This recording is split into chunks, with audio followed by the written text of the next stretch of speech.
رب اشرح لي صدري ويسر لي أمري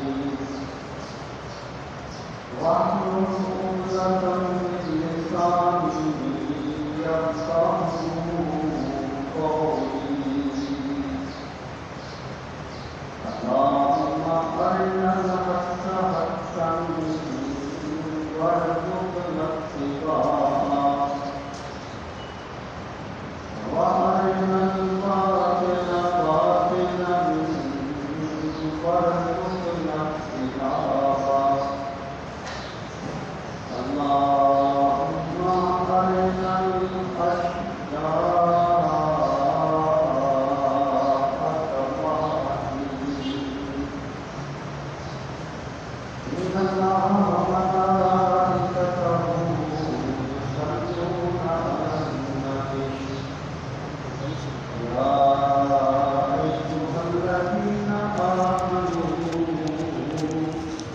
صلوا علیہ وسلموا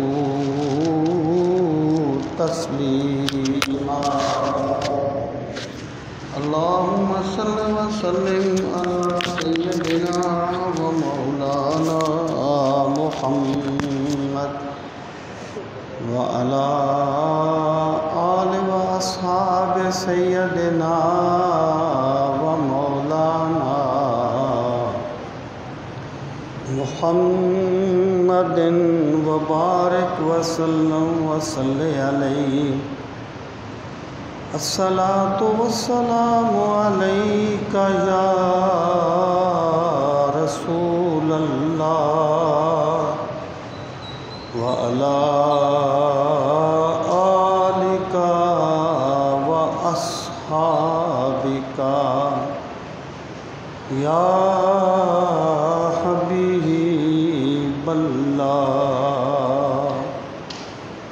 الصلاۃ والسلام علیک یا شفیع المذنبین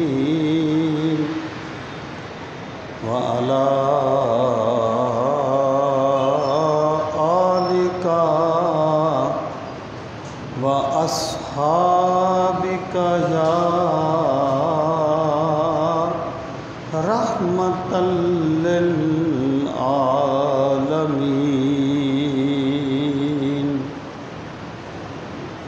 انتہائی عزت و احترام کے لائق قابل صد تکریم معزز و محترم سامعین اکرام، آج جمعۃ المبارک کے اس بابرکت موقع پر میں آپ کی خدمت میں جو گزارشات کرنا چاہتا ہوں ان کا عنوان ہے اسلام اور اطاعت الہی کے مراحل۔ اس میں ہمیں سب سے پہلے یہ بات سمجھنی ہے کہ اسلام سے کیا مراد ہے، اور پھر یہ کہ اللہ تعالیٰ کی اطاعت کا اسلام کے ساتھ کیا تعلق ہے، اور وہ اطاعت جو ہے وہ مرحلہ بمرحلہ اس کی کیا صورتیں ہیں۔ سب سے پہلی بات یہ کہ اسلام کا جو لفظ ہے یہ لغوی طور پر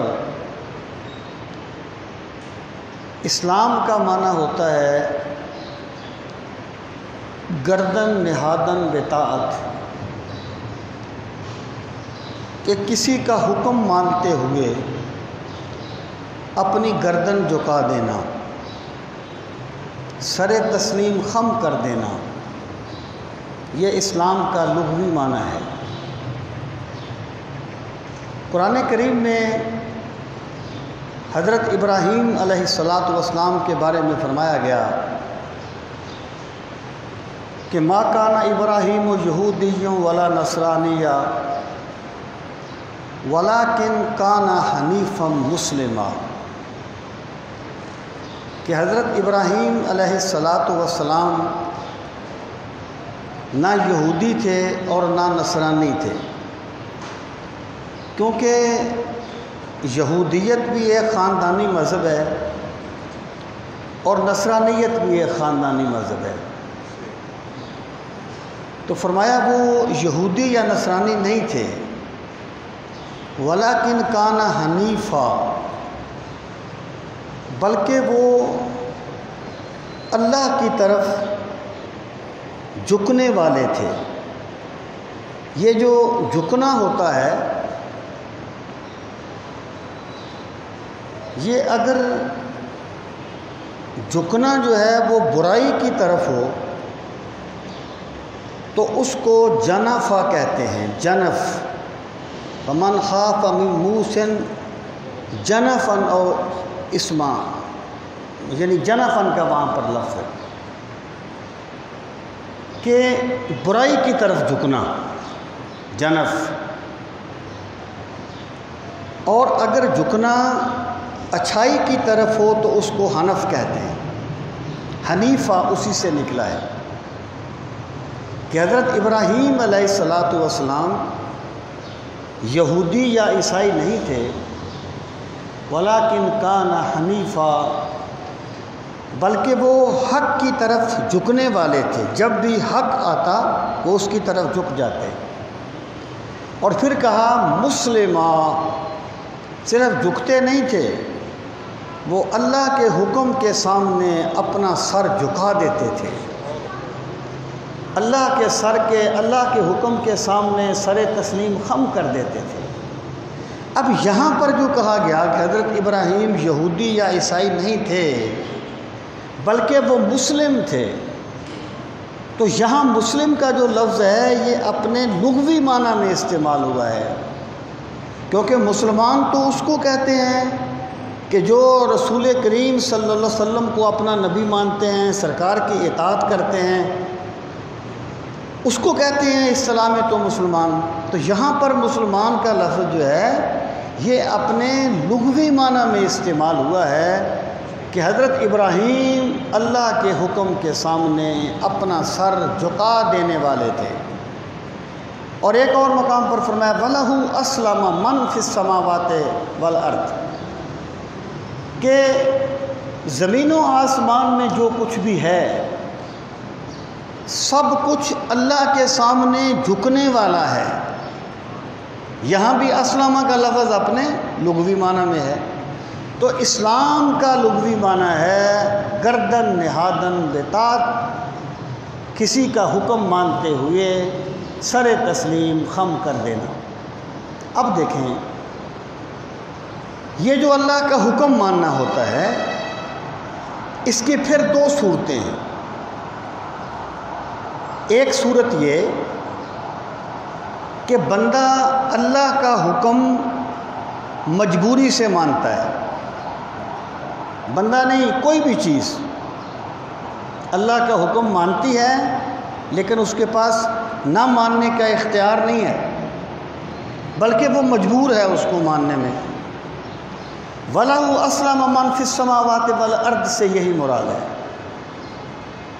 کہ کوئی کافر ہو، کوئی مسلمان ہو، سورج چاند پوری کائنات، جو کچھ بھی اس کائنات میں پایا جاتا ہے اللہ تعالیٰ نے انہیں جس نظام پہ ڈھال دیا ہے وہ اس نظام پہ ڈھل گئے ہیں۔ ایک بندہ اللہ کو نہیں مانتا لیکن اللہ نے جب چاہا تو وہ دنیا میں آ گیا، اللہ کا حکم ہوگا تو دنیا سے چلا جائے گا۔ اللہ نے اسے جس خاندان میں چاہا پیدا کر دیا وہ پیدا ہو گیا، اللہ نے اسے جو چاہی شکل و صورت دے دی اس نے قبول کر لی۔ اللہ تعالیٰ کی یہ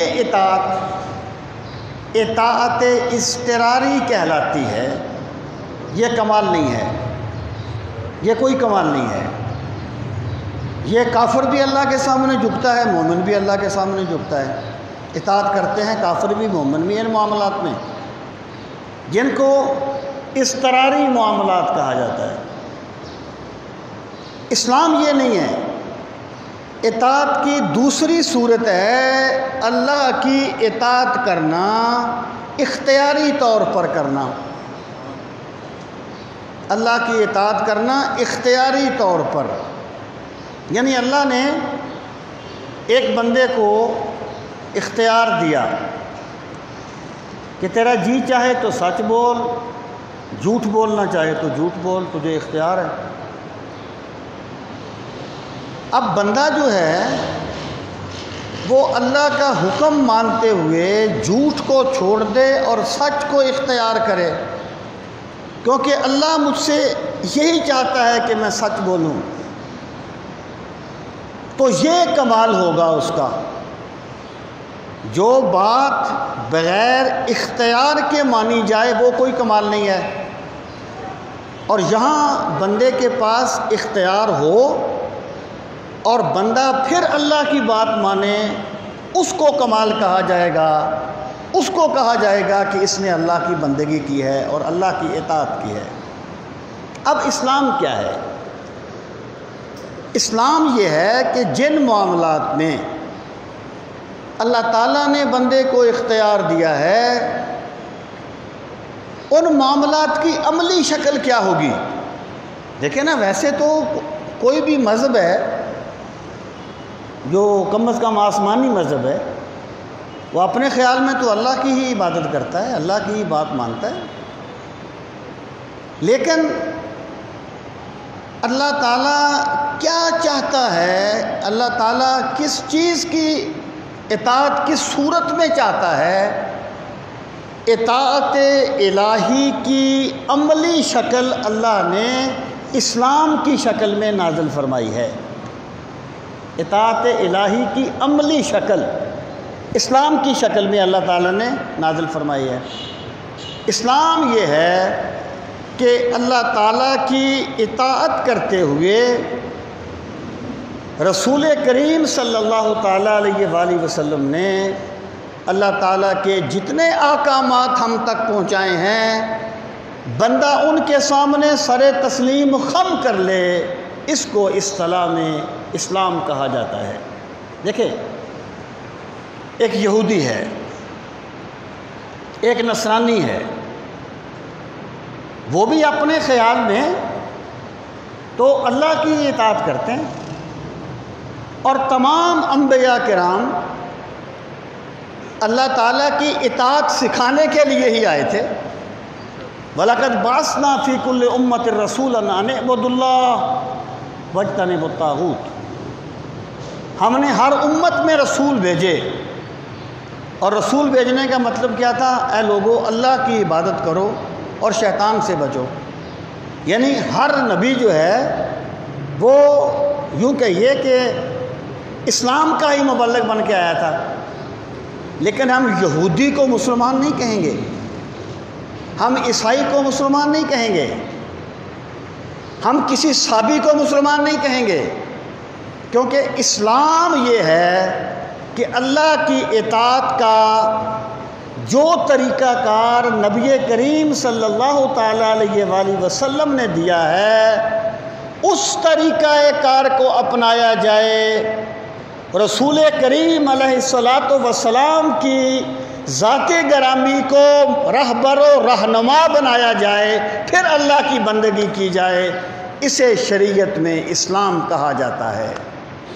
بخدا خدا کا یہی ہے در، نہیں اور کوئی مفر مکر، بخدا خدا کا یہی ہے در۔ جو رسول کریم علیہ الصلاۃ والسلام کی ذات گرامی اور آپ کے قدموں تک پہنچ گیا، وہ اللہ تک پہنچ گیا۔ بخدا خدا کا یہی ہے در، نہیں اور کوئی مفر مکر، جو وہاں بھی ہو یہیں آ کے ہو، جو یہاں نہیں تو وہاں نہیں۔ تو اسلام کیا ہے کہ دیکھیں نا، تقابل ادیان میں ایک بحث آتی ہے وحدت ادیان۔ دیکھیں کوئی بندہ جس بھی طریقے پر ہے اپنے خیال میں تو وہ نجات ہی چاہتا ہے نا، اپنے خیال میں تو وہ نجات کے لیے ہی کوئی کام کرتا ہے نا۔ چلو آسمانی مذاہب تو آسمانی مذاہب ہیں، اگر ایک بندہ بت کی پوجا کرتا ہے تو کسی مقصد کے لیے ہی کرتا ہے نا، اگر کسی سورج کی پوجا کرتا ہے تو کسی مقصد کے لیے ہی کرتا ہے۔ ہر بندہ جو ہے اپنے لیے نجات چاہتا ہے۔ اس کو تقابل ادیان میں کہا جاتا ہے، تمام ادیان کی اصل ایک ہے، یعنی تمام ادیان اصل میں اللہ کی رضا چاہتے ہیں، جس کو بھی وہ خدا سمجھتے ہیں اس کی رضا چاہتے ہیں۔ یہاں تک تو بات ٹھیک ہے۔ اب اگر کوئی بندہ یہ کہے، اور یہ قضیہ فرضیہ نہیں ہے، اس وقت بھی اپنے آپ کو مسلمان کہنے والے، صرف مسلمان نہیں، اپنے آپ کو ہی مسلمان سمجھنے والے بہت سے لوگ ایسے پائے جاتے ہیں جو کہتے ہیں کہ نجات کے لیے رسول کریم صلی اللہ علیہ وسلم پر ایمان لانا ضروری نہیں ہے۔ استدلال کس سے کرتے ہیں؟ مثلا ان الذین آمنوا والذین ہادوا والنصارى والصابئین، آگے آتا ہے من آمن منہم باللہ والیوم الآخر، کہ جو اللہ اور آخرت کو مانے گا اس کے لیے نجات ہے۔ ایسی آیات سے وہ استدلال کرتے ہیں۔ میرے بھائی یہ بات غلط ہے۔ دیکھیں تقابل ادیان کی یہ بات یہاں تک تو ٹھیک ہے کہ ہر بندہ جو ہے وہ اپنے خیال میں نجات کا ہی طالب ہے، لیکن صرف اچھی نیت سے نجات ہو نہیں سکتی جب تک نجات کا صحیح طریقہ نہ اختیار کیا جائے۔ کوئی بھی کام ہے، چلو نجات تو غیب کا معاملہ ہے، آپ اس کو لاجیکلی دیکھ لیں کہ فرض کریں کہ چینی میں چائے میں چینی چیک کرنی ہے کہ بھی چینی کم ہے یا زیادہ ہے۔ اب کوئی بندہ اسے غور سے دیکھنا شروع کر دے، اسے تو پتہ نہیں چلے گا۔ کوئی بندہ اسے ہاتھ سے مس کرنا شروع کر دے، اسے بھی پتہ نہیں چلے گا۔ کوئی بندہ اسے اپنے کان میں ڈال لے، اسے بھی پتہ نہیں چلے گا۔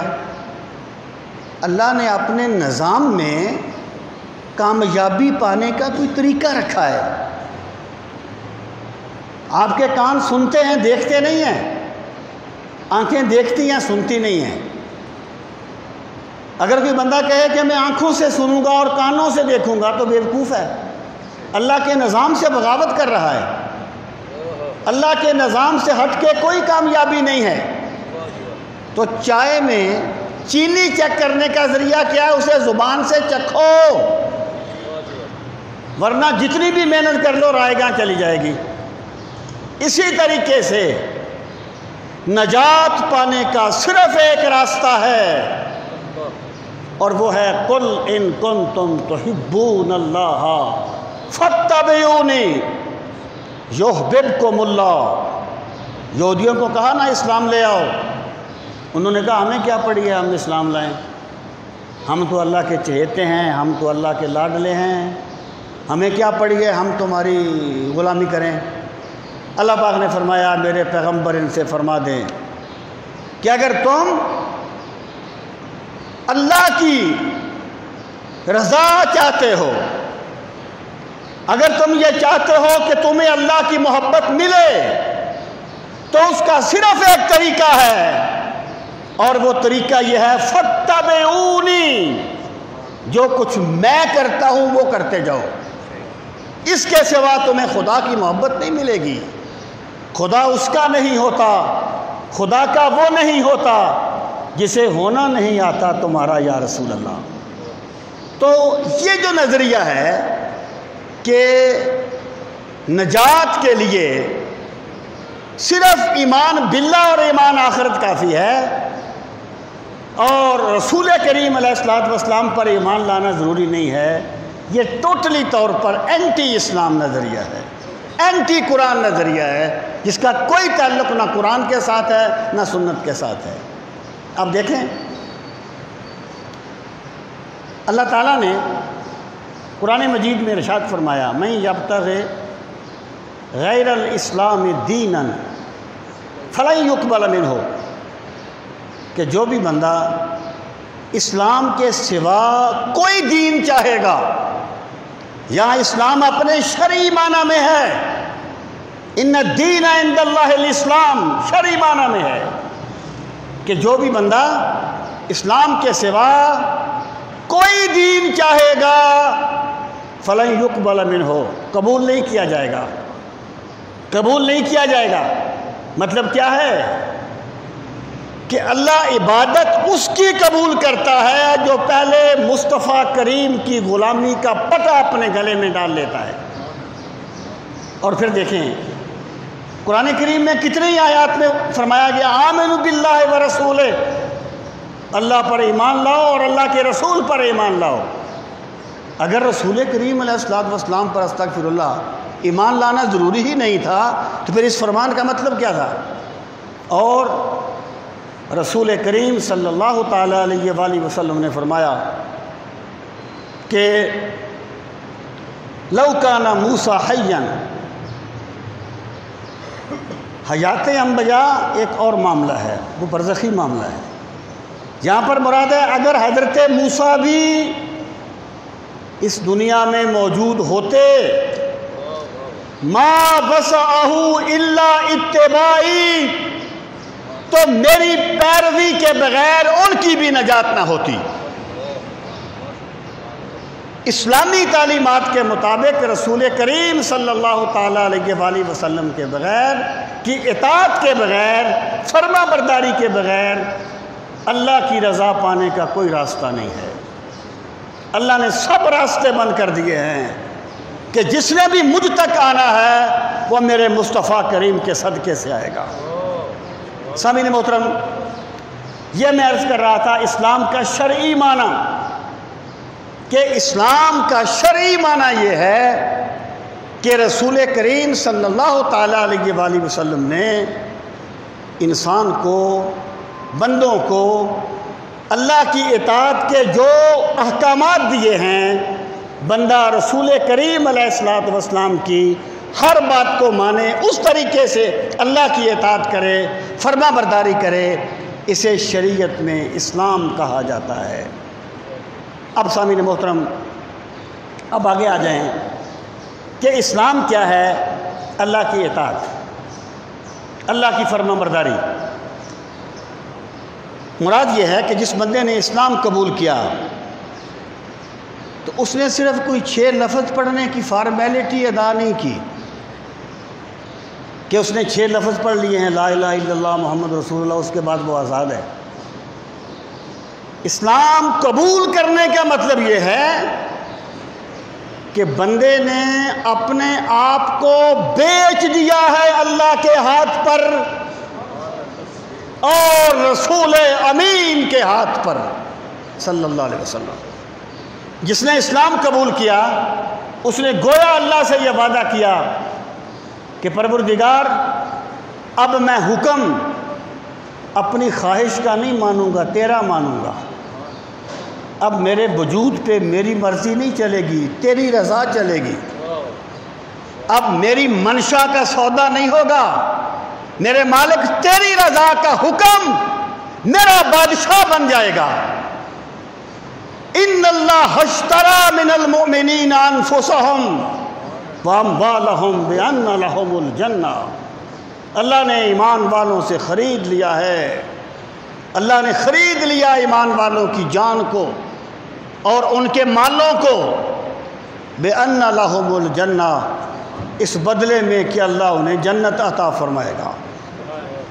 بندہ مومن جو ہے نا وہ اپنی جان بیچ چکا ہے اللہ کے ہاتھ پر، اپنا مال بیچ چکا ہے اللہ کے ہاتھ پر۔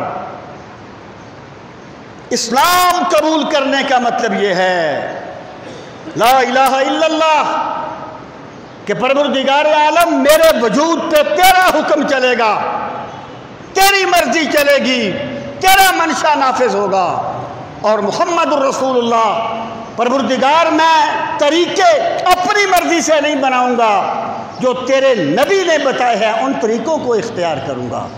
سائل کی طرف دیکھ، نہ سمندر کی طرف دیکھ، جب چوٹ لگے ساحل کی طرف دیکھ، نہ سفینے کی طرف دیکھ، جب چوٹ لگے دل پہ مدینے کی طرف دیکھ۔ اس کو اسلام کہا جاتا ہے۔ سامعین محترم، اب دیکھیں کہ عرب جو تھے آخر وہ کیوں نہیں کلمہ پڑھ لیتے تھے؟ مکے کے جو مشرک تھے آخر وہ کیوں نہیں کلمہ پڑھ لیتے تھے؟ 6 لفظ وہ بھی پڑھ لیتے۔ اگر 6 لفظ پڑھ کے اپنی مرضی سے سارا کچھ کرنا ہے، اگر ایک جملہ پڑھ کے زندگی اپنی مرضی سے گزارنی ہے تو وہ بھی گزار لیتے۔ لیکن عرب جو تھے نا وہ مشرک تھے، سرکش تھے، باغی تھے، لیکن منافق نہیں تھے۔ عربوں میں منافقت نہیں تھی۔ منافق باہر سے شام سے آ کے آباد ہوئے۔ وہ سمجھتے تھے کہ جب ہم نے کلمہ پڑھ لیا اس کا مطلب یہ ہے ہم نے اپنے آپ کو بیچ دیا اللہ کے ہاتھ میں، اور ہم نے رسول کریم صلی اللہ تعالیٰ علیہ وآلہ وسلم کی غلامی کو اختیار کرنے کا پکا وعدہ کر لیا، اور پھر وعدہ کر کے اس کے خلاف کرنا یہ عربوں کا شیوہ نہیں ہے، یہ عربوں کا طریقہ نہیں ہے۔ سامعین محترم، اب آپ دیکھیں کہ اسلام اللہ کی اطاعت کا نام ہے۔ اسلام قبول کرنے، میں مسلمان ہوں، اس کا مطلب کیا ہے کہ میں اللہ کا حکم مانتا ہوں، اپنا نہیں مانتا۔ بندے کی کمزوری کیا ہے؟ بندہ کس لیے اللہ کا حکم نہیں مانتا؟ بالخصوص ایک مسلمان، اس کے کچھ نفسیاتی محرکات ہوتے ہیں۔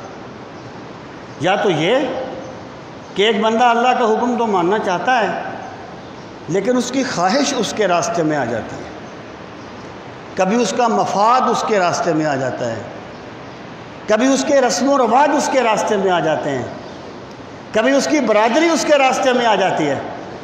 یہ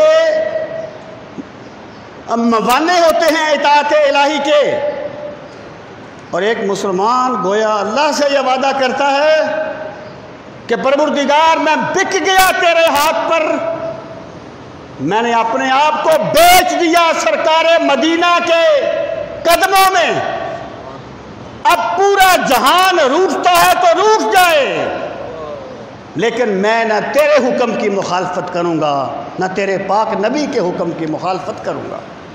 توحید تو یہ ہے کہ خدا حشر میں کہہ دے،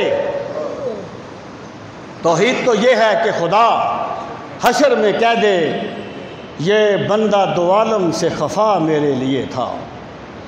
یعنی بندہ جو ہے نا اس کے اپنے مزاج کی کوئی بات خلاف ہو تو وہ ناراض ہو جاتا ہے، کوئی چیز اس کے کسی بزرگ کے خلاف ہو تو وہ ناراض ہو جاتا ہے۔ توحید والا وہ ہوتا ہے جو اللہ کو راضی کرنے کے لیے جو ناراض ہوتا ہے ہو جائے، وہ کہتا ہے سب روٹھ جائیں لیکن میرا کریم رب مجھ سے راضی رہے، میری مدینے والی سرکار مجھ سے راضی رہیں۔ اس جذبے کو، اس پیمان کو اسلام کہا جاتا ہے۔ اب آ جائیں، اسلام اطاعت ہے، گردن نہادن اطاعت، اور اب اطاعت کی عملی صورتیں کیا ہوں گی؟ اصل بات یہ ہے کہ بندہ اپنے افکار کا غلام ہوتا ہے، اپنے سوچوں کا غلام ہوتا ہے۔ امام غزالی کہتے ہیں کہ بندہ جسم غلام ہے اور بادشاہ بندے کے نظریات ہیں، بادشاہ بندے کے افکار ہیں۔ ایک بندے کا نظریہ ہے کہ جناب اگر میں نماز پڑھوں گا اللہ مجھ سے خوش ہوگا۔ اب کون سی چیز آپ کو لے آئی گھر سے نکال کے، آپ وقت نکالتے ہیں، گفتگو سنتے ہیں، کس لیے سنتے ہیں؟ آپ کا نظریہ ہے کہ جمعہ پڑھنے سے ہمارا رب خوش ہوتا ہے، ہمارا مولا خوش، نظریہ آپ کو کھینچ کے لایا۔ تو انسان جو ہے وہ اپنے نظریات کا غلام ہوتا ہے. باقی افکار تو دل میں ہوتے ہیں، افکار تو دل میں ہوتے ہیں، لیکن انسان کا ظاہر اس کے باطن کو ظاہر کرتا ہے، اور انسان کا باطن اس کے ظاہر کا عکاس ہوتا ہے.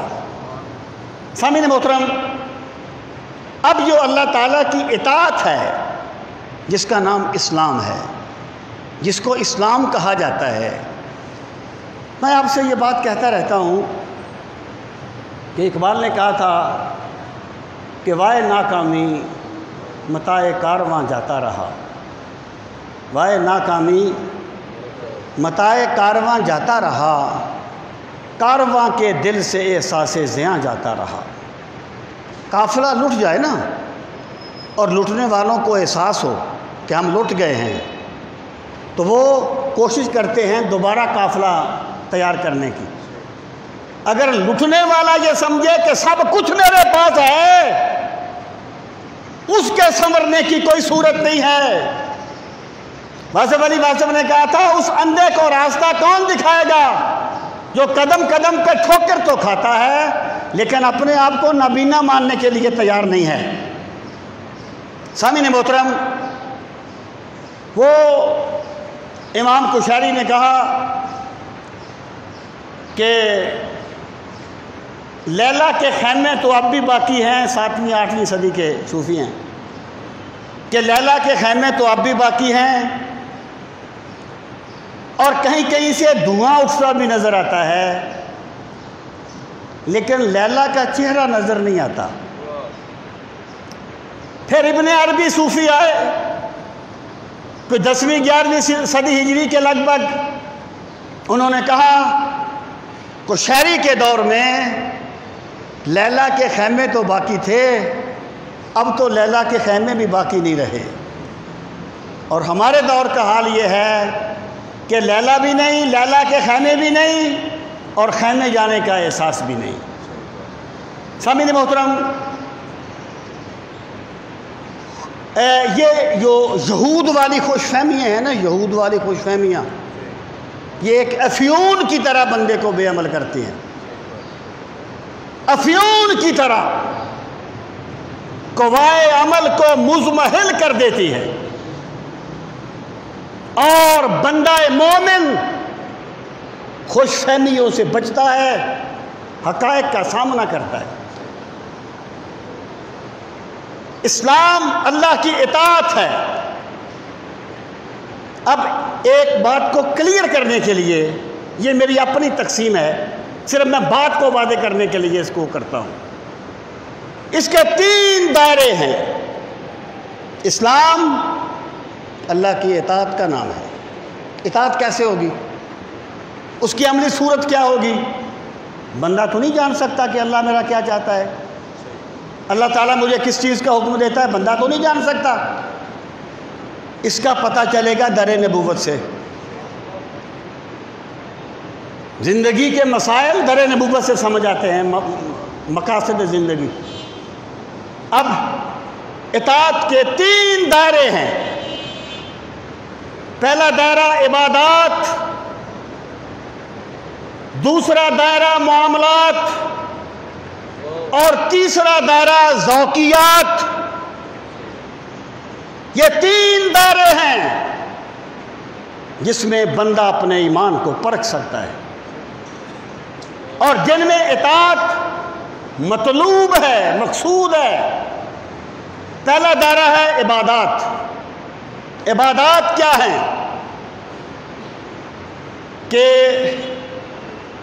یہ جو جن کو ہم عرف میں عبادات کہتے ہیں، نماز ہے، روزہ ہے، حج ہے، زکوٰۃ ہے، یہ عبادات ہیں. یا اسی کی طرح کی اور چیزیں لے آئیں، جیسے صدقہ فطر ہے، ایکچولی وہ زکوٰۃ کی ہی ایک صورت ہے. یہ عبادات ہیں، اور یہ عبادت کا، یہ اسلام کا پہلا دائرہ ہے. باقی بات کی باتیں ہیں، یہ پہلا دائرہ ہے. اس طرح دیکھیں، یہ میرے رب کا کرم ہے کہ وہ بندے کو اپنی شان کے مطابق اجر دیتا ہے۔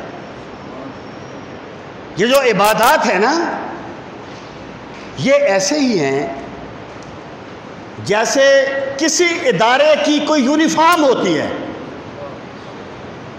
یعنی ایک بچہ ایک سکول میں داخل ہو گیا تو وہ یونیفارم پہنے گا، وہ لائق ہے، وہ نالائق ہے، وہ پڑھتا ہے، وہ نہیں پڑھتا، یونیفارم ضرور پہنے گا۔ جو مسلمان ہوگا نا، وہ نماز نہیں چھوڑے گا۔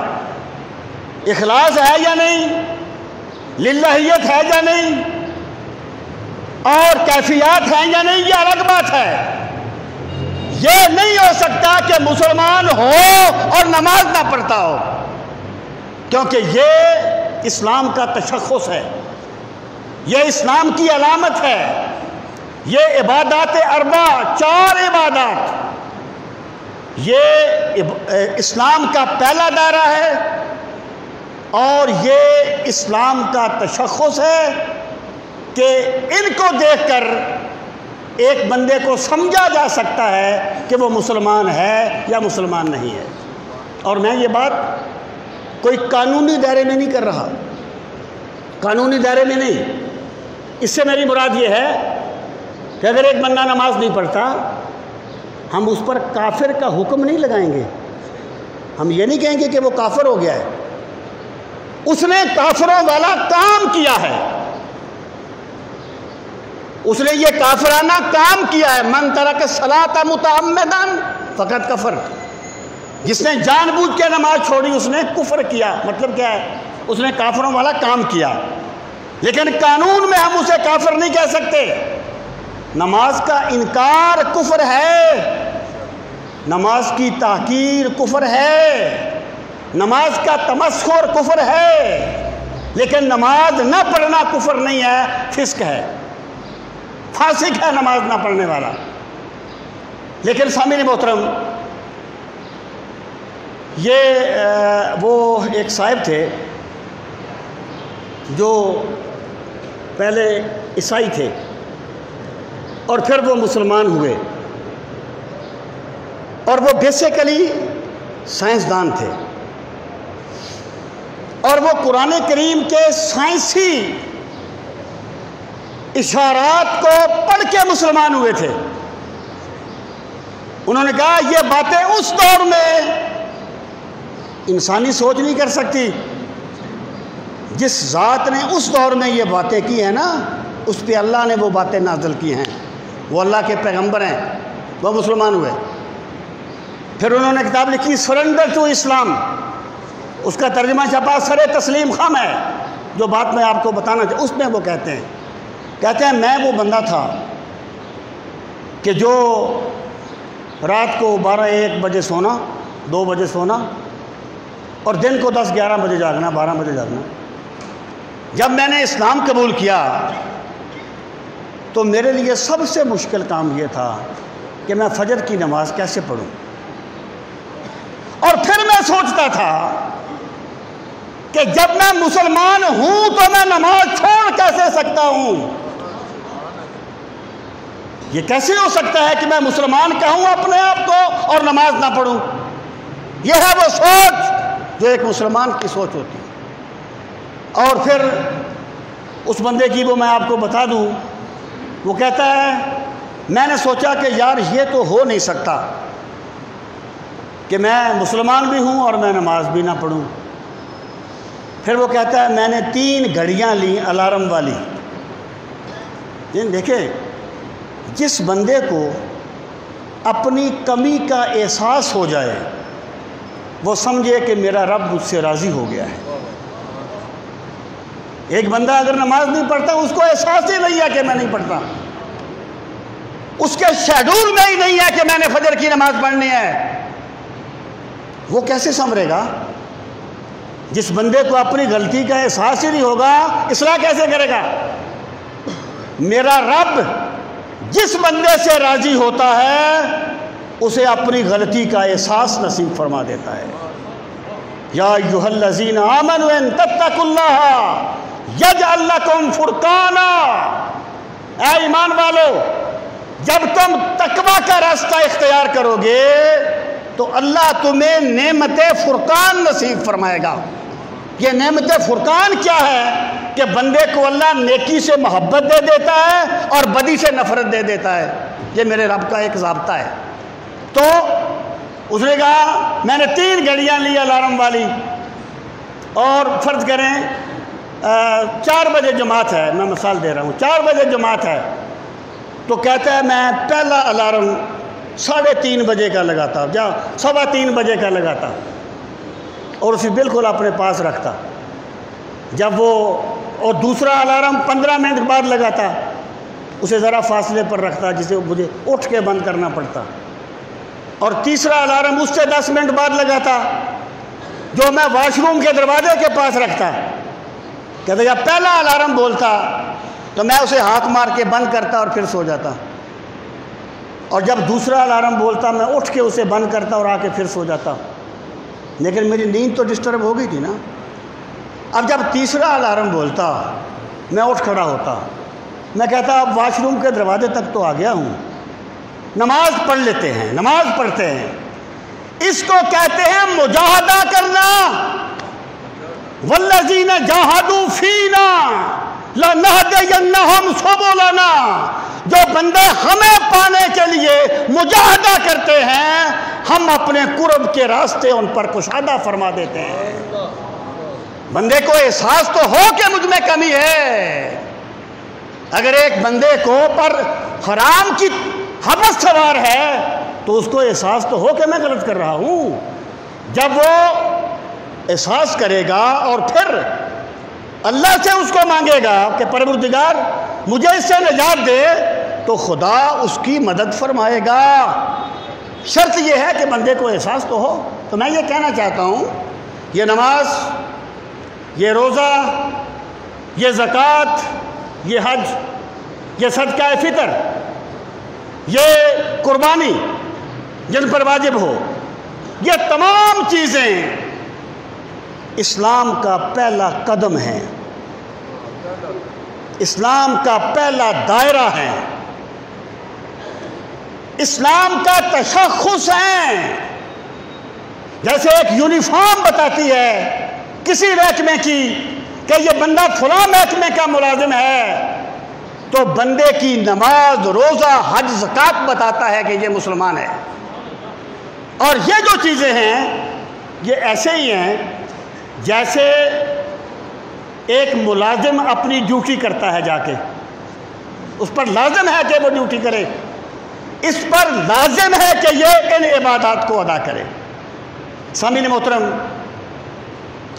اب اگر ایسا ہو کہ ایک بندہ نماز پڑھے نہیں، زکوٰۃ کو چٹی سمجھے، اللہ نے اسے صاحب استطاعت بنایا ہو، لیکن حج کرنا اس کے شیڈول میں ہی نہ ہو۔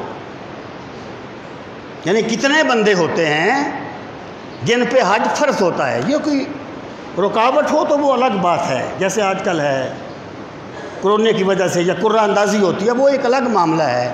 بندہ اپنی طرف سے تو کوشش کرے نا۔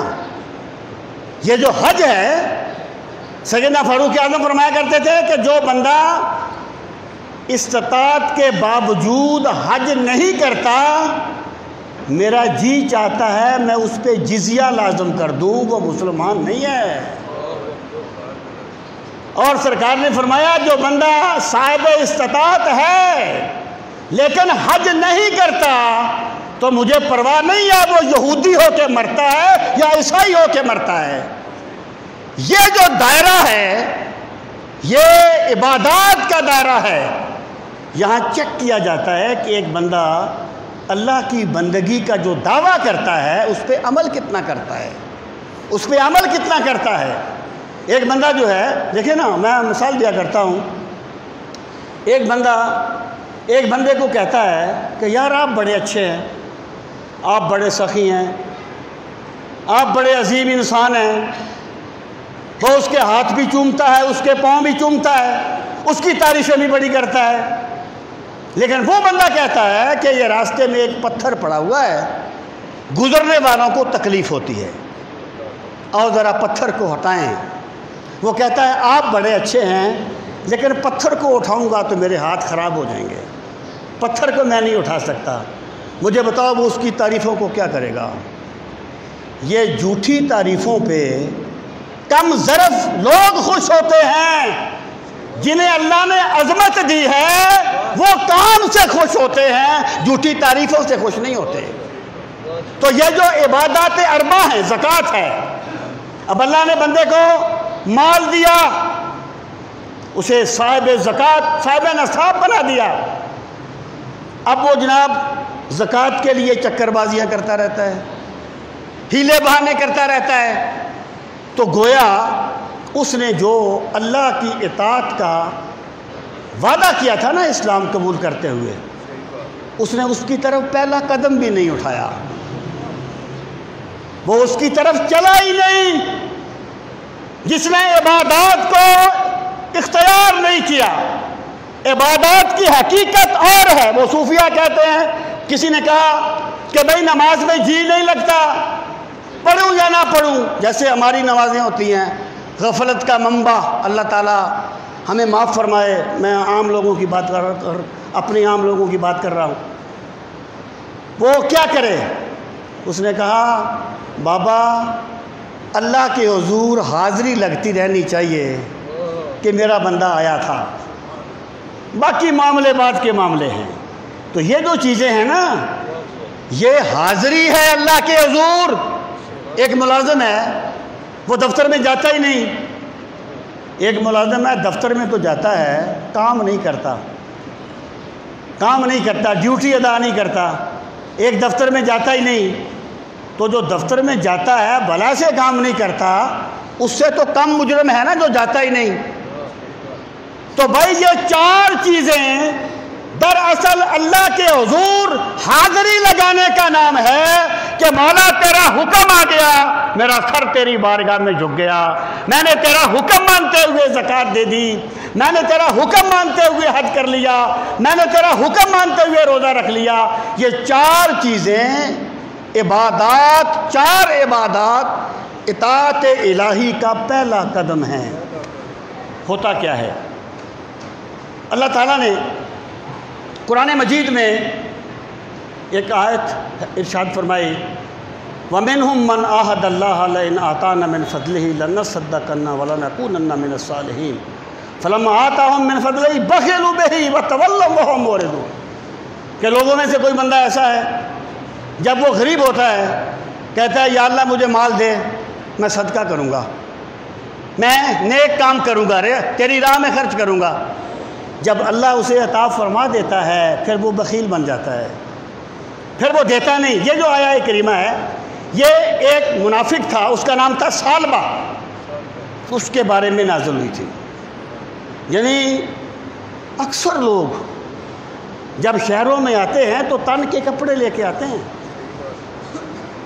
پھر اللہ انہیں عزتیں دیتا ہے اور پھر وہ اپنی محنت کے قصیدے گاتے ہیں کہ ہم نے بڑا کام کیا، ہم نے بڑی محنت کی، اور وہ بھول جاتے ہیں کہ ہمارے رب نے ہماری دستگیری فرمائی ہے۔ اس سر کو یہ عزت تیرے در سے ملی ہے، اور سچ یہ ہے کہ سر بھی تیرے در سے ملا ہے۔ اس سر کو یہ رتبہ تیرے در سے ملا ہے۔ سچ یہ ہے کہ سر بھی تیرے در سے ملا ہے، لوگوں کو ملا ہے تو مقدر سے ملا ہے، اور مجھ کو تو مقدر بھی تیرے در سے ملا ہے۔ تو وہ جو بندہ تھا ثعلبہ، وہ سرکار کے پاس آ گیا، ہر وقت پہلے مسجد میں رہتا تھا، لوگ اسے حمامت المسجد کہتے تھے، مسجد کی کبوتری۔ کہنے لگا حضور دعا فرمائے اللہ مجھے مال دے، میں اللہ کی راہ میں صدقہ کروں گا۔ رسول کریم صلی اللہ تعالیٰ علیہ وآلہ وسلم نے نظر نبوت سے اس کا مستقبل دیکھ لیا۔ آپ نے فرمایا ثعلبہ وہ تھوڑا مال جسے پا کر تو اللہ کا شکر ادا کرتا رہے، اس زیادہ مال سے بہتر ہے جسے پا کر تو اللہ کا شکر ادا نہ کر سکے۔ اس نے کہا نہیں میں بڑا صدقہ کروں گا۔ دعا فرمائیے، سرکار نے دعا فرمائی، اللہ نے اس کی بکریوں میں برکت دی. تھوڑا عرصہ گزرا، بکریاں بہت زیادہ ہو گئی. پہلے ہر وقت مسجد میں رہتا تھا، پھر جمعے کے جمعے آنے لگا. یہ بھی ہماری مصروفیات ہو جاتی ہیں کہ ہمارے پاس نماز کے لیے وقت نہیں بچتا. دوستوں کے لیے وقت ہوتا ہے، برادری کے لیے وقت ہوتا ہے، زمانے بھر کی چغلیاں کرنے کے لیے وقت ہوتا ہے، اللہ کو سجدہ کرنے کے لیے وقت نہیں بچتا. پھر وہ مہینے کے وہ جمعے کے جمعے آنے لگا، پھر مہینے کے مہینے آنے لگا. پھر وقت گزرا، اس کے پاس اتنی بکریاں ہو گئی کہ مدینے کی کوئی حویلی ایسی نہیں تھی جہاں اس کی بکریاں سما سکتی. اپنی بکریاں لے کے جنگل میں چلا گیا، باہر جا کے ڈیرا لگا لیا. سرکار نے اپنا قاصد بھیجا، جاؤ سالبہ سے کہو زکوٰۃ دے، سالبہ سے کہو زکوٰۃ دے. تو جب اس نے سنا، کہنے لگا اچھا اتنا مال چلا جائے گا میرا، اتنا مال چلا جائے گا. قاصد واپس آ گیا، ابھی اس نے کچھ بتایا نہیں. سرکار نے قاصد کو دیکھتے ہی فرمایا ویح لسالبہ، سالبہ برباد ہو گیا، سالبہ لٹ گیا. اسے بعد میں احساس ہوا، کہنے لگا سرکار کی بارگاہ میں آیا، کہنے لگا یہ صدقہ قبول فرما لیجئے، زکوٰۃ قبول فرما لیجئے. سرکار نے فرمایا لے جا اپنی زکوٰۃ، مجھے میرے رب نے تیرا صدقہ قبول کرنے سے منع فرما دیا ہے.